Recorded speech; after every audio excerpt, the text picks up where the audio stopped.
আসসালামু আলাইকুম। আমি Sufian Sajib, senior lecturer, UCC head office, Rangpur শাখার আয়োজনে আজকে আমি আরেকটি ক্লাসে উপস্থিত হয়েছি। আশা করি সবাই ভালো আছো।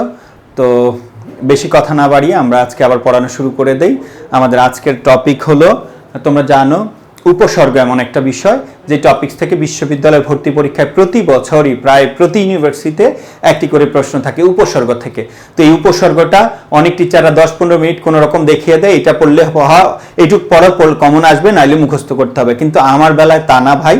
উপসর্গ, প্রকৃতি প্রত্যয়, সমাসের মতো টপিক আমি চ্যালেঞ্জ দিয়ে পড়াই যে আমি যেভাবে পড়বো এইটুক পড়ো, যদি পরীক্ষা কমন না আসে তা আমার দোষ। দ্যাট মিনস আমারটুকু তুমি পড়তে হবে। আমি যেহেতু এই জিনিসগুলো ভালো বুঝি, ভালো বুঝাইতে পারি, তা একটু সময় দিলেই আমি এগুলো পড়াইতে পারবো। তা যাই হোক, আজকে আমরা উপসর্গ, আমরা জানি উপসর্গ একটা ইম্পর্টেন্ট টপিক বিশ্ববিদ্যালয়ে ভর্তি কোচিং এর ক্ষেত্রে।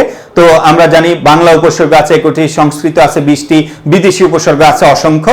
তো আমাদের ভর্তি পরীক্ষা একটা ক্রিটিক্যাল জায়গা থেকে প্রশ্ন হয়, একটা শব্দ দিয়ে দেয় যে এই শব্দে কতটি উপসর্গ আছে বের করো। ঠিক আছে, তাহলে আমরা উপসর্গের যে মোস্ট ইম্পর্টেন্ট যে অংশটুকু, সেই অংশটুকু আমরা আজকে তোমাকে দেখাবো। আর পুরো ক্লাসটা পেতে হলে অবশ্যই ইউসিসি রংপুর শাখায় তোমাকে ভর্তি হতে হবে, এখান থেকে ক্লাসটি করবে। আমি আবারও বলে দিচ্ছি, ইউসিসি রংপুর শাখার প্রতিটি ক্লাস, যেহেতু ইউসিসি হেড অফিসের প্রত্যেকটা বিভাগীয় প্রধান এবার ইউসিসি রংপুর শাখায় ক্লাস নিবে, তোমার আর কোনো টেনশন করার দরকার নাই। এক কথায় ইউসিসি রংপুর শাখা হবে বাংলাদেশের বেস্ট কোচিং অফলাইনের জন্য। আমি তোমাকে এইটুকু আশ্বস্ত করছি। তো যাই হোক, আমরা শুরু করে দিচ্ছি আমাদের আজকের পড়া। আমরা আজকে পড়বো উপসর্গ। আমরা আজকে কি পড়বো? উপসর্গ বের করার নিয়ম। স্টার মানে একাধিক উপসর্গযুক্ত শব্দ থেকে উপসর্গ বের করার নিয়ম। এগুলো কোনো বইতে নিয়ম নেই, কিন্তু আমি তোমাকে কিছু নিয়ম শেখাবো, এইটুক ফলো করলেই তুমি উপসর্গ বের করতে পারবা। সবাই লিখবা উপসর্গ, উপসর্গ বের করার নিয়ম বা ভাঙার নিয়ম, বের করার টেকনিক। এই উপসর্গ বের করার টেকনিক, একটা বড় শব্দ দিবে তোমাকে, একটা বাক্য দিবে, এই বাক্যে কতটি উপসর্গ আছে, একটা শব্দ দিবে, এই শব্দে কতটি কি আছে বলো, উপসর্গ আছে। ওকে, তোমাকে আমি 5টি লাইন শিখাবো, এই লাইন 5টি শিখলে তুমি একটা শব্দে কতটি উপসর্গ আছে তুমি বের করতে পারবা। দেখবা বর্গের, সবাই লেখো বর্গের, বর্গ আছে তো, বর্গ তো আমরা গত ক্লাসে পড়িয়েছি, 2-3টা আগে একটা ভিডিও ছিল, আমরা ওই ক্লাসে পড়িয়েছি। বর্গের তৃতীয় বর্ণ, সবাই লেখো বর্গের তৃতীয় বর্ণ, বর্গের তৃতীয় বর্ণ। আচ্ছা, বর্গের তৃতীয় বর্ণ না লিখবা সবাই, সরি, আমরা এটা একটু ইম্পর্টেন্ট, একটু আগে লিখি, ভুল হয়ে আছে।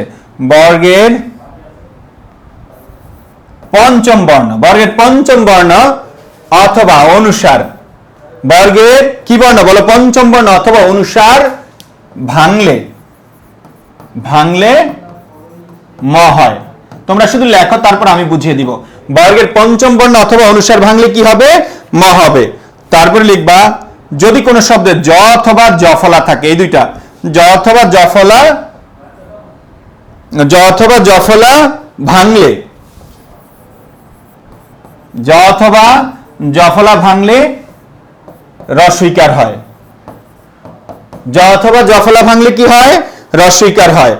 তারপরে লিখবা জ অথবা জফলার পর, জ অথবা জফলার পর সাধারণত, সাধারণত জ অথবা জফলার পর সাধারণত একটি অউচ্চারিত হয়, অউচ্চারিত হয়, অউচ্চারিত হয়। সবাই একটু লিখে রাখো, যদি না দেখা যায় লিখে রাখো। জ অথবা জফলার ভাঙলে রস্বইকার হয়, আর জ অথবা জফলার পর সাধারণত একটি কি উচ্চারিত হয়? অউচ্চারিত হয়। তারপরে লিখবা বফলা, কি ফলা বলো তো? বফলা, বফলা ভাঙলে, বফলা ভাঙলে, সবাই লেখো, বফলা ভাঙলে রস্বইকার হয়। বফলা ভাঙলে উপসর্গের ক্ষেত্রে কি হয়? রস্বইকার হয়। বফলা ভাঙলে রস্বইকার হয়। বফলা ভাঙলে কি হয় বলো? রস্বইকার হয়। আর একটি লাইন লেখো, বর্গের, ওই যে শুরুতে যেটা লিখছি এটা একটু লেস ইম্পর্টেন্ট, এই জন্য পরে লিখলাম। বর্গের তৃতীয় বর্ণ, বর্গের তৃতীয় বর্ণ ভাঙলে, বর্গের তৃতীয় বর্ণ ভাঙলে ওই বর্গের প্রথম বর্ণ হয়, ওই বর্গের, তোমরা শুধু লেখো তারপর আমি বুঝিয়ে দিব। ওই বর্গের প্রথম বর্ণ হয়, প্রথম বর্ণ হয়। বর্গের তৃতীয় বর্ণ ভাঙলে ওই বর্গের প্রথম বর্ণ হয়। সবাই লেখো, আমরা 5টি লাইন লিখেছি। বর্গের পঞ্চম বর্ণ অথবা অনুসার ভাঙলে ম হয়, জ বা জফলা ভাঙলে রস্বইকার হয়, জ অথবা জফলার পর সাধারণত একটি অ উচ্চারিত হয়, বফলা ভাঙলে রস্যকার হয়, বর্গের তৃতীয় বর্ণ ভাঙলে ওই বর্গের প্রথম বর্ণ হয়। সবাই একটু মুখস্থ করো, আমি আবারও বলে দিচ্ছি তোমাকে, বোর্ড ছেড়ে দিলাম, ফ্রি করে দিলাম, সবাই একটু মুখস্থ করো। উপসর্গ বের করার টেকনিক, একটি শব্দ অথবা একটি বাক্য দেওয়া থাকবে, ওই বাক্যে কতটি উপসর্গ আছে সেটা আমরা দেখলেই বের করতে পারবো আজকের পর। কোনো কঠিন কিছু না, একদম সহজ। উপসর্গ বের করার টেকনিক, বর্গের পঞ্চম বর্ণ অথবা অনুসার যদি কোনো জায়গায় দেখা, পঞ্চম বর্ণ মানে কি উ ই ম এগুলো থাকলে ম হবে, জবা জফলা ভাঙলে রস্বইকার হবে, জবা জফলার পর সাধারণত একটি কি থাকে, অ থাকে, বফলা ভাঙলে রস্যকার হয়, বর্গের তৃতীয় বর্ণ ভাঙলে ওই বর্গের প্রথম বর্ণ হয়। আশা করি এই পর্যন্ত ক্লিয়ার সবার কাছে। এখন আমরা চলে যাব যে বের করব একটা শব্দে কতটি উপসর্গ আছে এই 5টা লাইন ফলো করে। ওকে, সবাই একটু মনোযোগ দাও। উপসর্গ বের করার টেকনিক সবাই লক্ষ্য করো।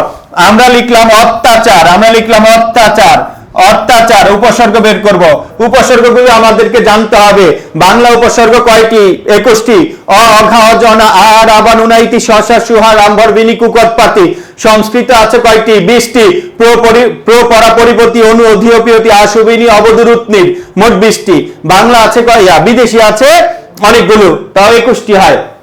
তো আমরা আগে উপসর্গগুলো আগে শিখে ফেলবো ক্লাসে, তারপর এগুলো বের করার সময় উপসর্গগুলো আমাদের মাথায় থাকবে। তারপর আমি শিখিয়ে দেই ওই 5টি লাইনের উপর বেসিস করে। যেমন এখানে আছে অ আছে আমাদের একটি উপসর্গ, মনে রাখবা অতিও উপসর্গ, অ উপসর্গ। যদি কোনো লাইনে অতি মিলে তাহলে অ নেওয়া যাবে না, পুরোটাই নিতে হবে, অতি নিতে হবে, অভি নিতে হবে, অ নেওয়া যাবে না, অভি নিতে হবে। ওকে, এবার আসো, তাহলে অতি মিলে এখানে লক্ষ্য করো অ এবং ত আছে, ত এর সাথে একটা কি ফলা, জফলা। তোমরা জানো যে জফলা ভাঙে আর কি বানানো যায়, রস্বইকার। যেখানে জফলা দেখবো যে বর্ণের সাথে ওই বর্ণের সাথে রস্বইকার দিব, তাহলে এই জফলাটা কার সাথে? ত এর সাথে। তাহলে কি হলো? অতি প্লাস তাহলে কি আচারের আ আলাদা করবি, অতি যোগ আ যোগ চার। তার মানে এখানে মনে রাখবা উপসর্গ কোন একটা শব্দের পূর্বে ব্যবহার হয়। তাহলে এখানে 4 হলো মূল শব্দ, আর এই শব্দের সাথে 2টি উপসর্গ বের হয়েছে। কয়টি উপসর্গ অ্যাড হয়েছে? 2টি। দ্যাট মিন্স অতি একটা উপসর্গ, আ একটা উপসর্গ, আর মূল শব্দ 4। তাহলে কি হলো বলো? অত্যাচার। তারপরে আমরা বললাম সুসংবাদ। তাহলে লক্ষ্য করো, সু নিজেই একটা উপসর্গ, সু একটা পাইলাম। স এবং অনুসার আছে, মনে রাখবা যেখানে স দেখবা কোন শব্দ, ওই স এর পরে পঞ্চম বর্ণ খুঁজবা অথবা অনুসার খুঁজবা, কারণ ওই শুধু স এবং পঞ্চম বর্ণ অথবা অনুসার মিলে সম হয়। সম আমাদের একটি উপসর্গ আছে। এই স এবং অনুসার ভাঙলে কি হয়? ম হবে। তাহলে স লিখলাম, অনুসারের জায়গায় কি লিখলাম? সম। আর মূল শব্দ কি বলো? বাদ। তাহলে এই শব্দে কয়টি উপসর্গ আছে? এই শব্দ কয়টি উপসর্গ আছে? 2টি উপসর্গ আছে। এবার আসলে লিখলাম অনুসন্ধান। সবাই একটু মনোযোগ দাও, অনুসন্ধান। এই অনু মনে রাখবো, অ উপসর্গ আছে, অনু আছে। তাহলে অ আর অনু যদি এক জায়গায় থাকে তাহলে অনুটা পুরোটাই নিতে হবে, অ আলাদা করা যাবে না। তাহলে অনু একটা উপসর্গ আছে আমাদের এখানে, অনু একটি উপসর্গ পেলাম। তারপরে কি? স পেয়েছি। স যেখানেই পাবো তার পরবর্তীতে আমরা পঞ্চম বর্ণ খুঁজবো। স এর পর একটা দন্তন্য আছে, দন্তন্য, ত থ দ ধ দন্তন্য পঞ্চম বর্ণ। ওই স এবং ন মিলে কি হবে? পঞ্চম বর্ণ ভাঙলে কি হবে? ওই জায়গায় ম দিব। তাহলে স এবং ন মিলে কি হয়েছে? সম। আর মূল শব্দ ধান। তাহলে এই শব্দ কয়টি উপসর্গ? 2টি উপসর্গ। আশা করি বুঝতে পারতেছ। তারপরে আমরা যদি বলি অভিসংবাদ, লক্ষ্য করো, অভিসংবাদ। এই অ একটা উপসর্গ আছে, আবার অভি না, অভি একটা উপসর্গ, কিন্তু এখানে লিখছি কি? অভি। অ একটি উপসর্গ, বি একটি উপসর্গ। স এবং অনুসার বাংলা কি হয়? তোমরা বুঝে গেছো অলরেডি, সম। তাহলে অ একটি উপসর্গ, বি আরেকটি, আর স এবং অনুসার মিলে সম, আর মূল শব্দ বাদ। তাহলে এখানে উপসর্গ আছে কয়টি? 3টি। এখানে উপসর্গ আছে কয়টি বলো? 3টি। তারপরে আসো, লক্ষ্য করো, এখানে অভিসংবাদ, অ একটা, বি একটা, সম একটা, আর মূল শব্দ বাদ। তাহলে উপসর্গ আছে কয়টি বলো তো? 3টি। আমরা পরবর্তীতে চলে যাই।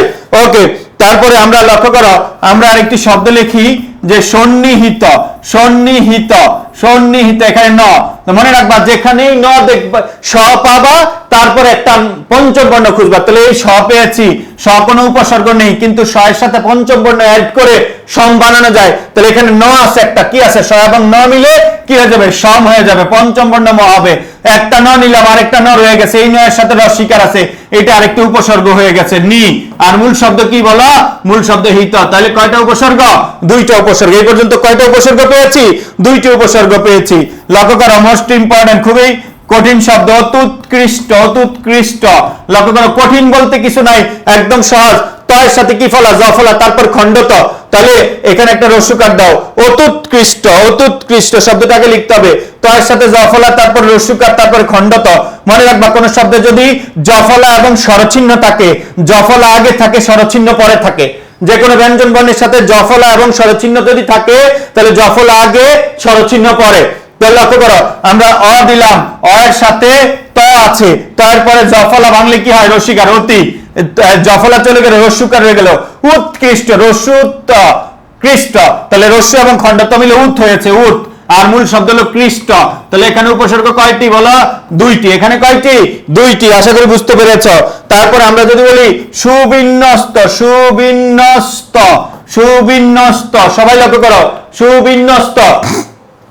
এই সু নিজে একটা উপসর্গ পেলাম, সু, আর বি একটা উপসর্গ, বয়ের শিকার বি। এবার আসো, নয়ের সাথে জফলা আছে এবং শয়ত আছে। উপসর্গ বের করার পর পরের শব্দটা একটা অর্থপূর্ণ শব্দ হইতে হবে। ওকে, তো লক্ষ্য করো, নয়ের সাথে জফলা যদি রস্বীকার দাও, এরপরে শয়ত তো আর কোনো শব্দ নাই, অবশ্যই আছে। আমরা জানি জফলার পরে শব্দ মিলানোর জন্য একটা অ উচ্চারণ হয়, সুবিন্যস্ত, ন, ন, নয় জফলার পর একটা অ থাকে, নয়ের সাথে জফলা, জফলা রস্বীকার দাও, তাহলে কি হবে, নি। আর মূল শব্দ অস্ত। তাহলে এখানে কি বলো, এখানে তিনটি উপসর্গ। কয়টি উপসর্গ, তিনটি উপসর্গ। এখানে কয়টি উপসর্গ, তিনটি উপসর্গ। সু একটা, বি একটা, নয়ের সাথে জফলা, জফলা রস্বীকার বানিয়ে দিলাম নি, নি আরেকটার, জফলার পর একটা সাধারণত অ ধরা যায়, এই জন্য অস্ত। আশা করি বুঝতে পেরেছ। তারপর আসো, আমরা আরেকটি উদাহরণ দিয়ে আজকে এখান থেকে শেষ করব।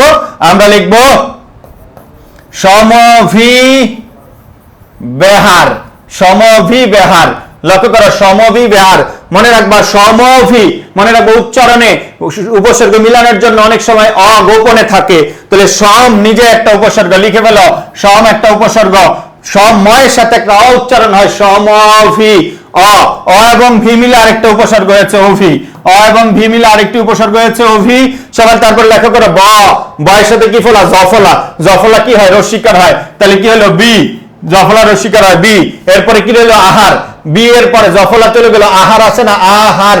তাহলে আয়ের একটা, আহারের আ একটা উপসর্গ, আর মূল শব্দ হার, মূল শব্দ কি, হার। তার মানে এখানে কয়টা উপসর্গ, চারটি উপসর্গ। কয়টি উপসর্গ, চারটি। আশা করি লক্ষ্য করে, এরকম একটা অপরিচিত টপিকস, অপরিচিত বিষয় আমরা অল্প কিছু সময় দিয়েছি, আমরা কিন্তু কিছুটা শিখে গেছি, 90% শিখে গেছি একটা শব্দ থেকে উপসর্গ কিভাবে বের করা যায়। আর আমি ওই যে 5টি লাইন লিখলাম, ওই 5টি লাইন দিয়ে তুমি দুনিয়ার সকল উপসর্গ কি করবা, বের করতে পারবা। এর বাইরে যে ব্যতিক্রম গুলো আছে, আরো ডিটেলস পড়াইতে হয়, ওগুলো করার জন্য আমাদের ইউসিসি রংপুর শাখায় ভর্তি হও। ইনশাআল্লাহ আমরা শুরু থেকে শেষ পর্যন্ত এখানে ক্লাস নিব। সবাই ভালো থাকবা, আল্লাহ হাফেজ।